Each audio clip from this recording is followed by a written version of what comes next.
제가 한국 와서 놀라운 것들이 여러 개 있지만 그 중에 정말 놀라운 것 중에 하나는 TV만 틀면은 먹는 방송이 나온다는 거죠. 얼마나 먹는 방송이 많은지. 그래서 안 먹는 방송은 어디 있나 제가 한번 찾아보니까 안 먹는 방송을 방송하는 것보다 먹는 방송을 하는 게 훨씬 더 많아요. 그래서 그런지 제가 지금까지 다녀본 식당 가운데 맛없는 식당이 하나도 없더라고요. 그래서 와, 대한민국은 음식 천지요, 식당 천국이구나, 제가 그런 생각을 합니다. 잘 되는 식당, 유명한 식당은 보시면은 그 집만의 노하우, 비밀이 있단 말이죠. 그 비밀 잘 안 가르쳐 주죠. 그래서 그 비밀이 그 집을, 음식을 맛있게 하고 그 식당을 그 식당답게 그렇게 소문내게 하는 것입니다. 성도님 여러분, 우리 예수 믿는 그리스도인들도 구원이 가져온 비밀이 있습니다. 우리 그리스도인이 그리스도인다우려면은 이 비밀을 비밀답게 사용해야 그리스도인답다는 말을 들을 수가 있다는 것이죠. 그런데 우리가 알고 있는 이 비밀은 그리스도인에게 알고 있지만은 이 세상은 알지 못하는 비밀이라는 것입니다. 오늘 본문은 그것을 우리에게 말하고 있습니다. 근데 바울의 그 서신들의 그 특징이 좀 그렇습니다만은 그냥 읽으면은 이 수사적인 표현들이 많아서 뭘 말하는지 좀 헷갈리는 그런 부분들이 많습니다. 그래서 오늘 먼저 구절마다 의미가 뭔지를 간단하게 짚어보기를 원합니다. 여러분 성경을 펼치셔서 7절을 보겠습니다. 제가 읽겠습니다. 우리는 그리스도 안에서 그의 은혜의 풍성함을 따라 그의 피로 말미암아 속량 곧 죄사함을 받았느니라. 즉 이 말은 그리스도 안에서 우리의 구원은, 이거 지금 구원 얘기하는 겁니다. 구원은 전적으로 하나님의 풍성한 은혜에 의해서 나에게 주어진 것이에요. 내가 뭐 잘났거나 똑똑했거나 뭐 하나님을 위해서 뭘 업적을 쌓아서 그런 게 아니고, 나는 아무것도 아니지만 하나님이 나를 택하사 나에게 은혜로서 주신 것이 구원이라는 거죠. 그 구원이라는 말 속에 포함되어 있는 첫째 요소는 은혜입니다. 그래서 예수 믿는 사람이 은혜란 말을 많이 하는 겁니다. 또 하나는 어떤 도구를 하나님이 사용하셨냐 하면은 그의 피로 말미암아, 7절에 보면은 즉 예수 그리스도의 피로 말미암아, 이거 우리 압니다. 예수 그리스도의 십자가의 보혈로 말미암아 우리를 구원하셨습니다. 그래서 모든 구원받는 자는 예수 그리스도의 십자가의 보혈을 지나가야만 됩니다. 그렇지 않으면 안 되는 것이죠. 그래서 구원에 포함된 요소가 첫째는 은혜요, 두 번째는 보혈이라는 거죠. 그리고 마지막에 어떻게 되어 있습니까? 말미암아 속량 곧 죄사함을 받았느니라. 속량이라는 말은 우리가 잘 요즘 쓰지 않는 단어입니다. 그러나 좀 더 근접한 말로 하자면 구속, redemption, 구속이라는 말이죠. 구속이라는 말은 구원이라는 말로도 바꿀 수 문제가 없습니다. 조금 내용은 다르지만 그러나 의미적인 차이는 없습니다. 즉 구원, 그런데 그 보면 곧 죄사함을 받았느니라. 즉 그 말은 뭐냐 하면은 구원은 곧 죄사함과 equal, 같다라고 이렇게 치고 있습니다. 같은 의미를 주고 있는 겁니다. 그 말은 무슨 말인가 하면은 구원에 포함된 사항 중에 첫째는 은혜요, 두 번째는 보혈이요, 세 번째는 뭐래요? 죄 용서요. 이 세 가지가 구원 속에 담겨 있는 내용인 것입니다. 그래서 구원받은 사람 중에 회개하지 않는 자가 없고 반드시 그 회개를 통하여 구원이 이루어지는 거예요.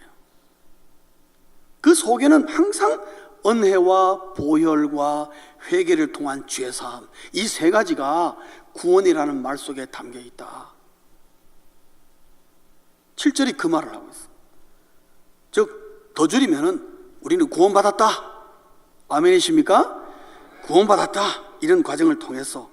그러면은 8절 보겠습니다. 이는, 우리 다 함께 복독할까요? 합독 시작. 이는 그가 모든 지혜와 총명을 우리에게 넘치게 하사. 이는, 이 말은 무슨 말이냐면 이로 말미암아, 이것으로 말미암아, 즉 내가 하나님의 은혜로 구원받음으로 말미암아 그가, 즉 하나님께서 뭐예요? 모든 지혜와 총명을 우리에게 넘치게 했다. 이거는 구원받은 자에게 하나님이 주시는 선물을 얘기하는 거예요. 그런데 우리 8절 보면은 선물이 뭡니까? 그러면 지혜와 총명, 그리고 넘어가는데 그렇게 넘어가면 안 돼요. 좀 더 볼 필요가 있습니다. 뭐라고 되어 있냐면은 그가, 뭐라고 되어 있죠? 지혜 앞에 무슨 단어가 있습니까? 모든이라는 단어가 있어요. 모든이라는 범위가 뭡니까? 제한이 없다 이 말이에요. 아낌없이 준다. 남김없이 준다는 거예요. 하나님의 그 신령한 지혜, 그 무한한 하나님의 지혜를 구원받은 자에게 어떻게 해요? 그 지혜와 총명을 주는데 어떻게 해요? 사람 따라 제한하면서 준다고요? 천만에. 누구를 막론하고 예수 이름으로 구원받은 자에게는 무한한 하나님의 지혜와 총명을 제한 없이, 아낌없이, 남김없이 주시는 하나님이라는 거죠. 지금 우리가 그 지혜와 총명을 받을 것이다? 아니요, 받았습니다. 여러분 가지고 있습니다. 근데 목사님, 나는 지혜와 총명이 없는 것 같은데요. 아니요, 내가 머리가 나빠서 그런 게 아니라 그거를 여러분 주머니에 넣어놔서 그런 것입니다. 사용하지 않아서 그런 거예요. 간단한 거예요. 사용하십시오. 그 다음에 8절에 보면 뭐라고 했냐면은 지혜와 총명에서 끝나는 게 아니고 그 총명을 우리에게 어떻게 해요? 넘치게 하사. 넘치다는 뭡니까? 풍성하다는 말이죠. 그 풍성이라는 말보다 더 중요한 말은 이게 차고 넘쳐서 다른 사람에게, 다른 남에게 어떻게 해요? 영향을 미칠 정도로 풍성하게 주신다는 거죠. 성도님 여러분, 우리 예수 믿는 사람들이 하나님이 주신 지혜와 총명을 사용하면은 제한이 없기 때문에 우리의 삶에서, 우리의 모습에서 차고 넘쳐서 이 세상 사람들에게 영향을 미치게 되어 있다는 거죠. 근데 이게 거꾸로 되면 안 되거든요. 오늘 문제는 여기 있습니다. 세상의 영향이 나에게 파고 들어오는 거예요. 거꾸로 되었어. 왜요? 하나님이 나에게 주신 지혜와 총명을 안 사용하니까 어떻게 되죠? 세상의 모든 것이 나를 파고 들어오기 시작합니다. 세상 것이 넘쳐 흘러 나에게 들어. 성도님 여러분, 오늘 이 시간부로 이 말씀을 듣는 모든 성도님 여러분, 이거 빨리 뒤집어야 합니다. 뒤집어야 합니다. 그러기 위해서는요, 하나님이 나에게 구원받을 때 주신 이 놀라운 지혜와 총명을 마음껏 사용하려고 힘쓰고 애써야 합니다. 세상 말에 따라가지 말고요, 하나님의 지혜와 총명으로 살려고 해야 돼요. 우리 예수 믿는 사람은 이 험악한 세상에 뭘로 사느냐? 하나님이 주신 지혜와 총명으로 사는 자입니다. 이것을 잊어버리면 안 돼요. 이것이 약화되면 거꾸로 되는 것입니다. 역전이 되는 겁니다. 많은 그리스도인들이 당연히 그러라고 생각하는데 천만의 말씀이요, 하나님께 물어보시죠. No way. 그런 거 아니야. 내가 너에게 지혜와 총명을 얼마나 많이 부어주기로 하는데, 부어주는데 너 왜 사용하지 않니? 하나님께는 그렇게 물을 겁니다, 우리에게.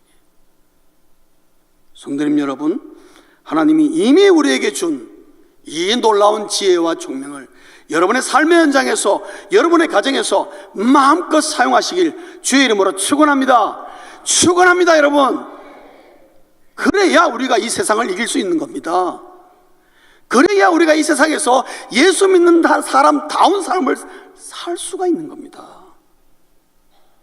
예수 믿는 사람은 세상에서 티가 나야 돼요. 예수 믿는 티가 나야 돼요. 그래서 저 사람이 어떤지 뭔지 모르겠지만 저 사람이 믿는 예수 하나님, 부럽다, 이런 말을 들어야지. 그렇지 않습니까? 네 모습을 보니까 니나 내나 도진개진이다, 이런 말 들으면 안 돼요. 하나님은 그거 원하지 않습니다. 지혜와 총명이라는 말을 어떤 분들은 하나로 그냥 묶어버리는 분이 있습니다. 근데 저는 좀 가르고 싶어요. 지혜와 총명은 조금 다르다. 같은 것 같으나 다르다. 지혜는요, 여러분 영어로 wisdom입니다. wisdom. 이 세상에 지혜가 많습니다. 대표적인 지혜가 가화만사성? 그죠? 가화만사성이 뭔 줄 아시죠? 가정이 화목해야 모든 것이 잘 된다는 거죠. 여러분 이거 동의하십니까? 맞는 말이에요. 고금동소의 진리입니다, 여러분. 하나님께서는 이 땅에 하나님이 주신 일반적인 지혜가 엄청나게 많습니다. 나라마다 충만합니다. 그런데 여기서 말하는 지혜는 그런 일반적인 지혜를 말하는 게 아니라 하나님의 계시적인 지혜예요. 하나님이 그 순간에 나에게 주시는, 내 문제를 향해 주시는 하나님의 지혜가 있단 말이에요. 그것을 내가 기도하는 가운데에 깨닫고 발견하는 것이 너무너무 중요한 거예요. 그래서 여러분이 사용하려고 하셔야 돼요. 하나님의 계시적인 지혜는 예를 들면 어떤 것이냐, 문제를 두고 하나님 앞에 기도하는데 갑자기 기도하는 가운데 뜻밖의 생각이 내 머리를 확 스치고 지나가는 거죠. 여러분 이런 경험 하셨습니까? 경험하셔야 돼요, 여러분. 예수 몇십 년 믿으면서 이걸 모른다? 너무너무 큰 것을 놓치신 겁니다. 뜻밖의 생각. 앞뒤가 전후 사방 꽉 막혀서 주여 어찌하오리이까 주 앞에 엎드릴 때에 하나님이 생각지 못했던 길이 확 열리는 거죠. 하나님의 계시적인 지혜로 말미암아 열리는 거예요. 고린도서 10장 13절에 나와 있는 그 피할 길을 하나님이 오늘도 우리에게 간구할 때 얼마든지 열어주시는 거예요. 그 길이. 그래, 예수 믿는 사람은 산지사방 갇혔다고 아무것도 안 된다고 실망하고 좌절할 이유 없어요. 기도할 때에 하나님이 이 놀라운 지혜가 나에게 순간적으로 임할 때에 길이 환하게 비치는 것입니다. 그 길 따라가면 돼요. 틀림없어요. 믿습니까, 여러분? 그게 하나님의 지혜입니다. 또 한 가지 예를 들자면은 기도할 때, 문제를 두고 기도할 때에 뜻밖의 예상치 못한 사람을 하나님이 보내주세요. 뜻밖의 사람을 만났어. 너무너무나 문제가 쉽게 해결되는 거가 있어요. 그게 뭡니까? 하나님이 우리에게 주신 지혜예요. 이것을 우리가 활용 안 한다? 이것을 우리가 아낀다고 주머니에 두고 집에 장롱 속에 두고 다닌다? 어린 반번호시 없는 말씀이죠. 안 됩니다, 여러분. 100% 활용하셔야 돼요. 또 하나는 뭐냐면 총명입니다. understanding. 또 어떤 성경에는 prudence라고 이렇게 표현되어 있습니다. 이 말은 하나님의 말씀에 대한 탁월한 깨달음이에요. 여러분 지금 제가 설교하는 거 여러분 이해되십니까? 이해되면 아멘 하시죠? 이해 안 되는 분은 노맨이라고 말씀하시면 되겠습니다. 어쩔 수도 없습니다만은. 제가 뉴욕에서 행정목사로 몇 년 있었습니다. 그날 주일날 담임 목사님이 출타 중이어서 제가 새 가족을 환영하게 되었어요. 보통 담임 목사님 하시는데 제가 하니까 그 중에 한 전도사님, 예수사님이 딱 저한테 찔러주는 거예요. 저분은 우리 교회 지금 4년 만에 다니다가 등록하는 거라고. 그런 얘기 하더라고요. 우리 교회 다닌 지 4년 됐는데 이제 등록한대요. 그래서 그게 너무 신기했습니다. 어떻게 그렇게 오래 다니셨는데 이제야 등록을 하실까? 그래서 제가 물었어요. 선생님, 그 왜 이제 등록하십니까? 지난 4년 동안 어떻게 다니셨어요? 그러니까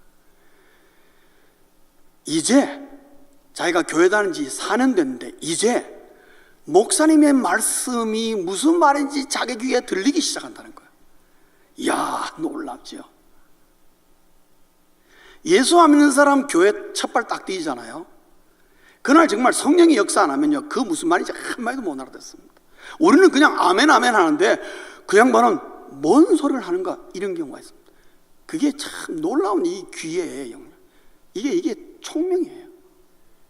그래서 내가 물었죠. 선생님, 그동안에 말씀도 안 들렸는데 어떻게 깝깝해서 이동안 나오셨어요? 그러니까 그분이 하는 말이 교회 분위기가 좋았어, 그러더라고요. 그분이 분위기가 좋았어. 어떤 분위기? 뭔가 교회가 오면 훈훈하다는 거죠. 사람들도 잘 대해주고. 그 여러분, 모르는 사람 교회에서 딱 만나면 일단 어떻게 해요? 웃으면서 반갑게 90도 깎듯이 인사하셔야 돼요. 왜? 그 영혼이 어떤 영혼인지 우리 모르잖아요. 일단은 인사 잘하고 와서 좋은 분위기를 만들어줘야 돼요. 왔더니만 본척 만척하더라, 이러면 이 곤란한 것입니다, 여러분. 예. 처음 교회 온 사람은 그거밖에 보이는 게 없어요. 아무것도 안 보인다고. 분위기가 그래요. 그러니까 세상에서는 내가 맛볼 수 없는 분위기라는 거죠. 세상에 나가면 차갑고 냉정하고 본척만척 하는데 교회에 오면은 환영해주고 만나는 사람 인사하고 훈훈하게 점심 먹고 가라 그러고 이런 게 자기 너무너무 좋았다는 거죠. 그 힘으로 다닌 거예요. 목사님 말 뭔 말인지 모르지만. 근데 드디어 이제 그 말이 무슨 말인지 귀에 들어왔다. 그래서 내가 예수 믿고 싶은 마음이 들더라는 겁니다. 그러려니까 이 교회에 등록을 해야 되겠구나. 그래서 등록한 거예요. 성도님 여러분, 제 말이, 제 설교가 여러분의 귀에 들린다는 거, 하나님의 놀라운 총명의 은혜입니다. 여러분, 감사하셔야 돼요. 예수 안 믿는 세상 사람들 이렇게 모아놓고 제가 하면요, 뭐라 그러는 줄 압니까? 빨리 끝내고 내려오라 그러십니다. 그 말밖에 하는 거죠. 왜? 무슨 말인지 하나도 못 알아봅니다. 똑같은 것입니다. 여러분. 성도님 여러분, 지혜와 총명, 하나님이 우리에게 주신 거 여러분 잃어버리지 마십시오. 여러분의 힘든 삶 속에 10분 활용하셔서 하나님께 더 많이 영광 돌리시기를 간절히 소원합니다. 9절로 넘어가겠습니다. 9절 다 같이 읽겠습니다. 시작. 그 뜻의 비밀을 우리에게 알리신 것이요 그의 기뻐하심을 따라 그리스도 안에서 때가 찬 경륜을 위하여 예정하신 것이니.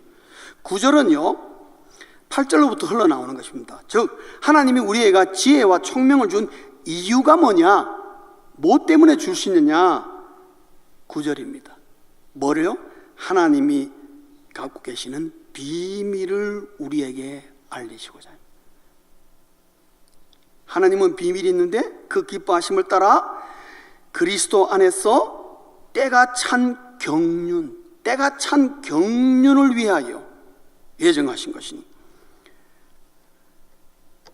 즉 다시 말하면은 하나님이 우리에게 지혜와 총명을 주신 이유는, 목적은 뭐냐면 때가 찬 경륜을 깨닫게 하기 위해서.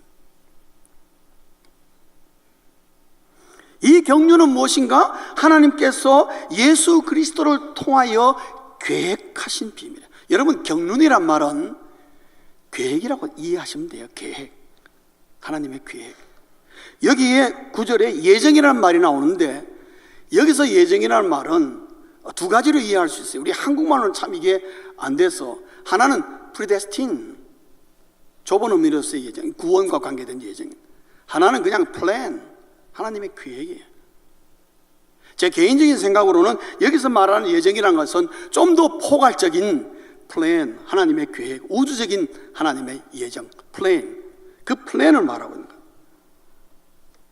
그것을 예수 그리스도를 통해서 그 계획을 우리에게 알려주고자 합니다. 그럼 그 계획이 뭐요? 그 비밀이 무엇인가? 그 실체가 10절에 나오는 것입니다. 10절 다 같이 읽겠습니다. 시작. 하늘에 있는 것이나 땅에 있는 것이 다 그리스도 안에서 통일되게 하려 하심이라. 그 때가 찬 경륜은 뭐냐?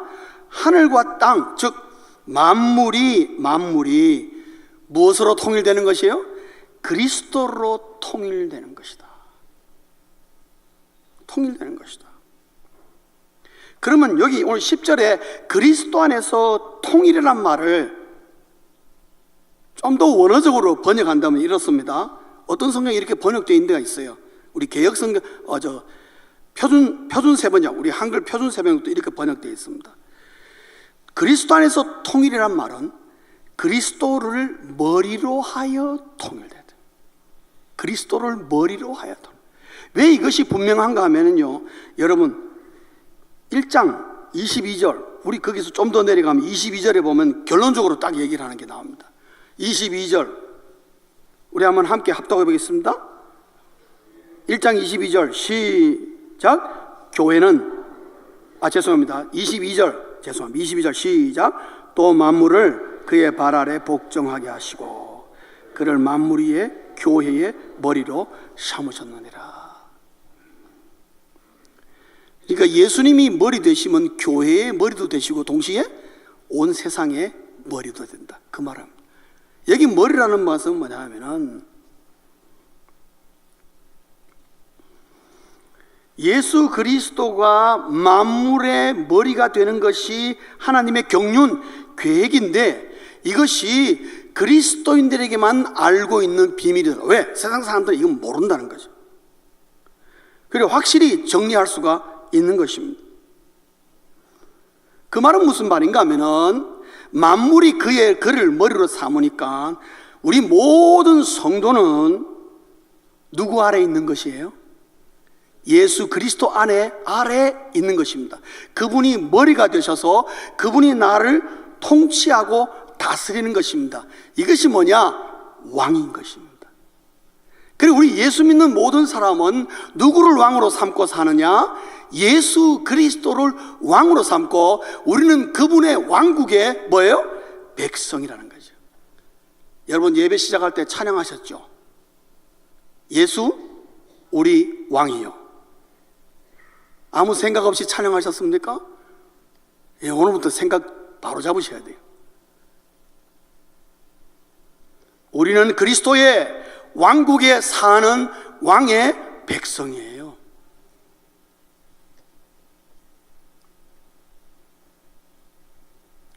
그렇기 때문에 영동중앙교회의 왕은 누구라 해야 됩니까? 예수 그리스도라 해야 됩니다. 뭐 우리 교회뿐만 아니라 모든 교회의 왕은 누구라 해야 합니까? 제가 참 해석한 것은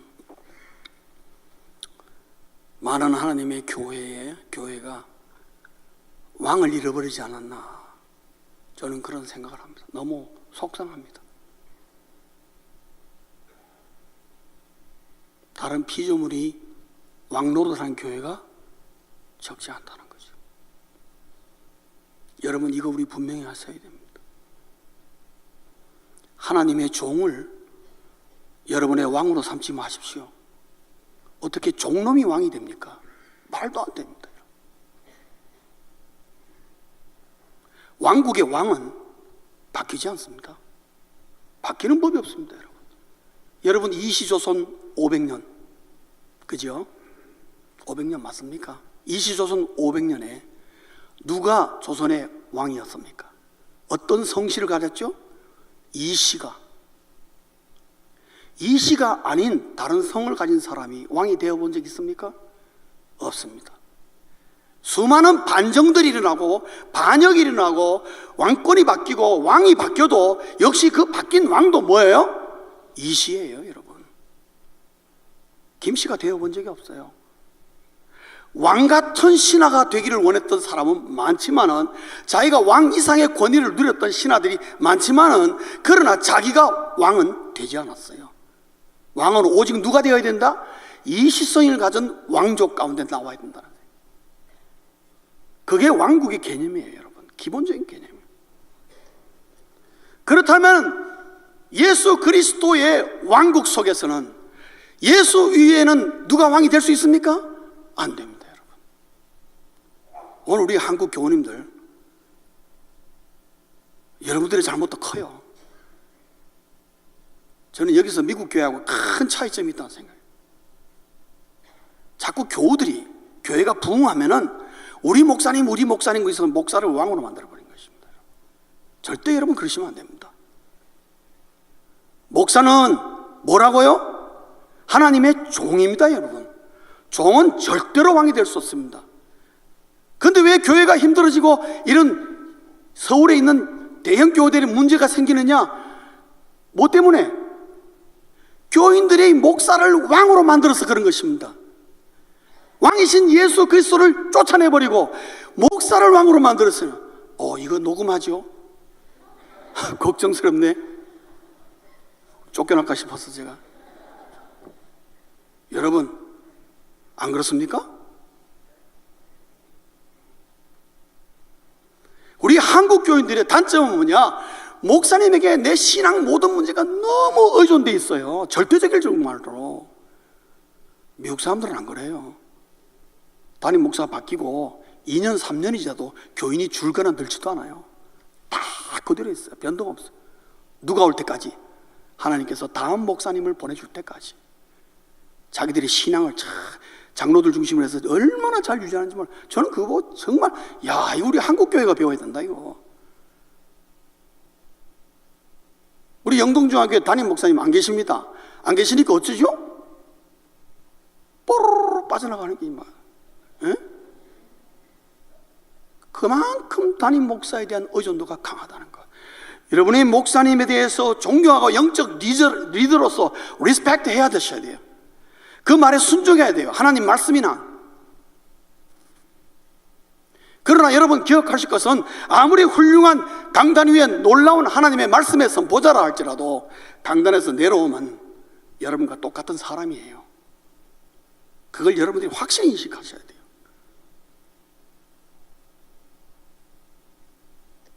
성도님 여러분, 목사님을 사랑하고 목사님을 존경이 지나쳐서 여러분의 왕으로 삼으시면 그 교회가 아무리 큰 교회고 아무리 놀라운 교회라 할지라도 그 교회에 주님이 없으면요 아무것도 아니에요. 무리들의 모임일 뿐이에요. 여러분, 예수님의 십자가를 못 박은 사람들이 누군 줄 아십니까? 예수님 하면서 그렇게 따라다니던 무리들이었습니다. 여러분, 성도님 여러분, 우리는 무리가 아니고 우리는 예수님의 왕국에 예수님의 백성이에요. 이걸 분명히 하셔야 됩니다. 그리고 영동중앙교회에 예수 그리스도가 왕으로 보좌에 딱 앉으셔서 예수 그리스도가 왕이라면 이 교회는 아무 문제가 없어요. 절대로 문제가 안 일어나요. 왜 문제가 일어나냐? 왕이 둘이 되고 셋이 되고 넷이 되시니까 그 문제가 생기는 거예요. 왕이 많으면, 한 나라에 왕이 많으면 어떻게 됩니까? 전쟁 나죠. 난리가 나죠. 그래서 그런 것입니다. 여러분, 절대 하나님의 교회에 예수 그리스도 이외에 어느 누구도 왕노를 하지 못하도록 여러분이 막으시고 철저하게 그는 배척하셔야 됩니다. 오직 이 교회의 왕은 누구라고요? 예수 그리스도 한 분. 이분을 바꿀 분, 이분을 대신할 분은 없습니다. 여러분, 절대적으로 없습니다.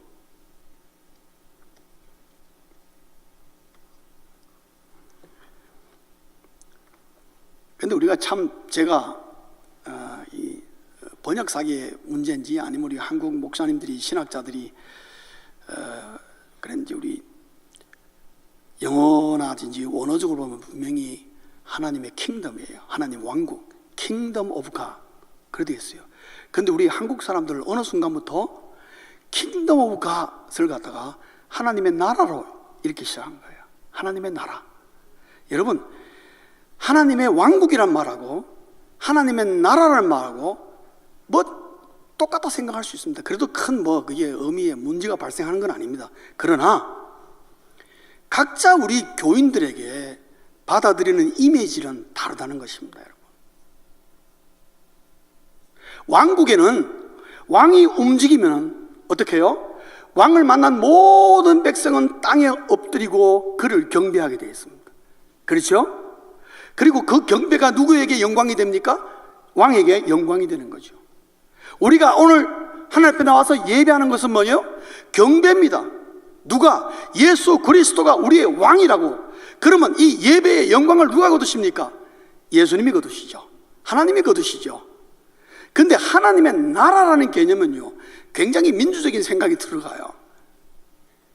이 자리에 그럴 일 없겠지만 현재 문 대통령께서 옆에 앉아 계신다고 합시다.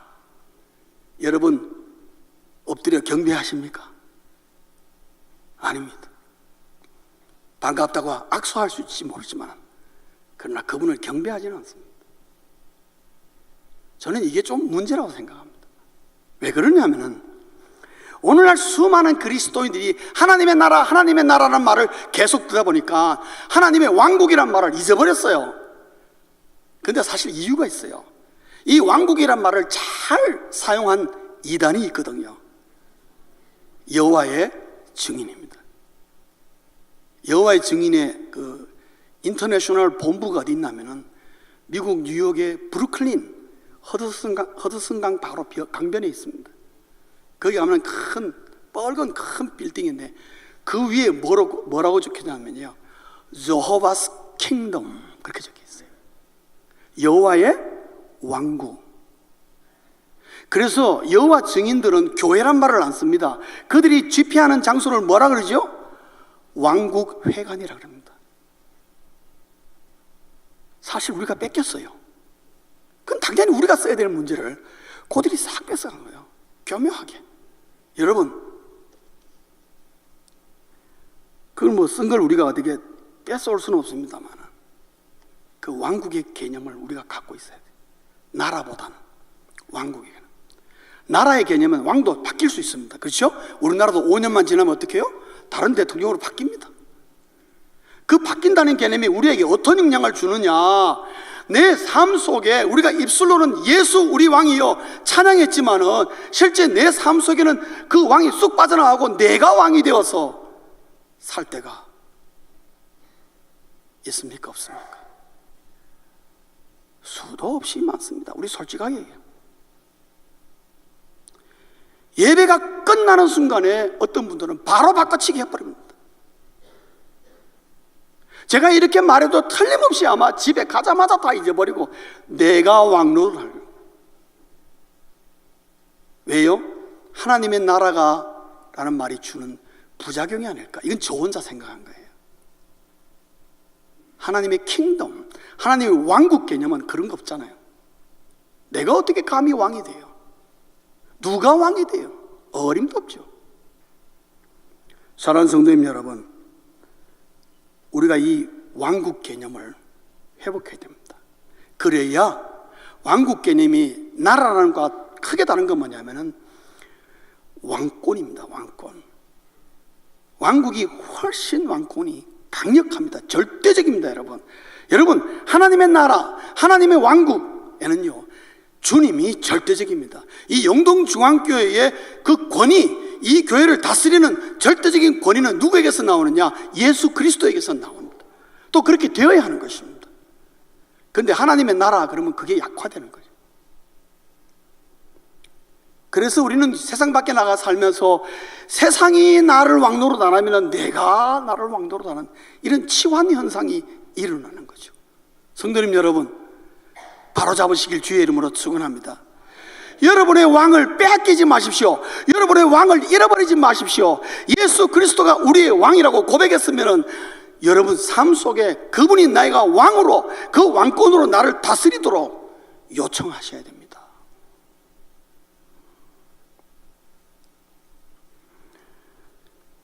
말씀을 정리합니다.